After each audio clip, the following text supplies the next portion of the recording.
Breaking news, কোনো এক জঘন্য ব্যক্তি তাকে চোদ্দায় প্রেগনেন্ট করে দিয়েছে, কিন্তু টাকা পয়সা কিছুই দেয় নাই। আর সে চোদন সহ্য না করতে পারে তার সাহস হয়ে গেছে। এখন সে রাস্তায় নেমেছে ভিক্ষা করার জন্য, সাহায্য হাতালি লাগানোর জন্য।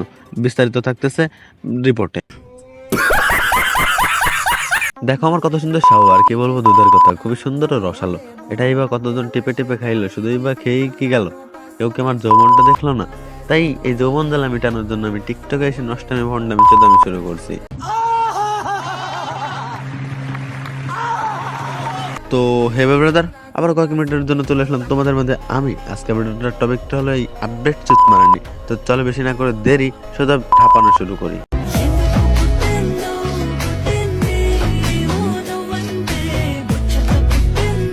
বাইরে ড্যান্স করতেছে না গুড়া কিরমিতে কামড়াচ্ছে, মনে হচ্ছে না এমন ভাবে নাচতেছে যে গুড়া কিরমিতে কামড়াচ্ছে, আর না হলে পুটকির ভিতরে কেউ আঙ্গুল দিয়ে খোঁচাচ্ছে।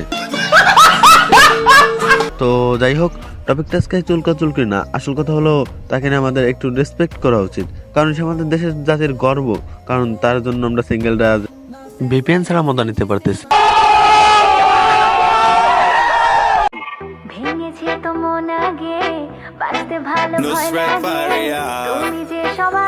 আচ্ছা ভাই, সানি লিওন তো সব ছেড়ে দিছে, তাই তো এই ক্যামেরাম্যানকে সে ভাড়া করে আনছে। কারণ এই চিতমারানির এই পাহাড়গুলোর সামনে সবাইকে দাঁড়াতে পারে?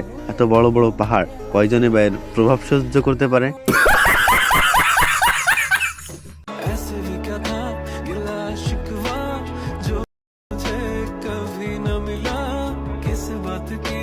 না ভাই, আপডেট হওয়া ভালো কথা, তবে এই চুতমারানিগিরি করে না। কারণ বুঝলাম তো অতিরিক্ত আপডেট, কিন্তু বুকের ওনা টেনে পাহাড় দেখানোর মানেটা কি?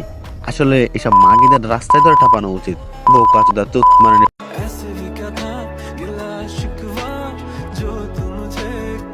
আরে ভাই, একে বস্তির বললে বস্তির মানুষের অপমান হয়ে যাবে, কারণ তারা একটু বাঁচার জন্য কতই না কষ্ট করে, আর চুতমারানিরা তাদের ছাওয়া দেখানোর জন্য কতই না কাহিনী করে। মা দার চুত মাগি।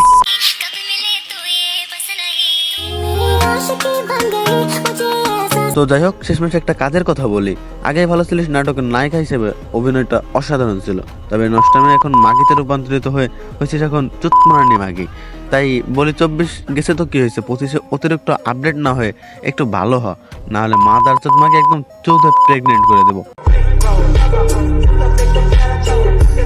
তো যাই হোক, যারা ভিডিওটা শেষ অবধি দেখছেন তাদের জন্য অনেক অনেক ভালোবাসা, আর যারা দেখেন না তাদের জন্য এক বালতি সমবেদনা, কারণ আপনারা টপটা মিস করছেন। তো যাই হোক, হেটার্স অ্যান্ড লাভার্স সবাইকে নতুন বছরের শুভকামনা রইল, হ্যাপি নিউ ইয়ার। তো এখানে আজকের মতো আমি নিচ্ছি বিদায়, নতুন ভিডিওতে দেখা হবে ব্রাদার। তো আমার এই ফার্স্ট চ্যানেলে অ্যান্ড প্রথম ভিডিওতে তোমাদের সবাইকে অনেক অনেক ভালোবাসা এতটুকু দেখার জন্য। তো এখানে নিতেছি বিদায়, তো বাই বাই।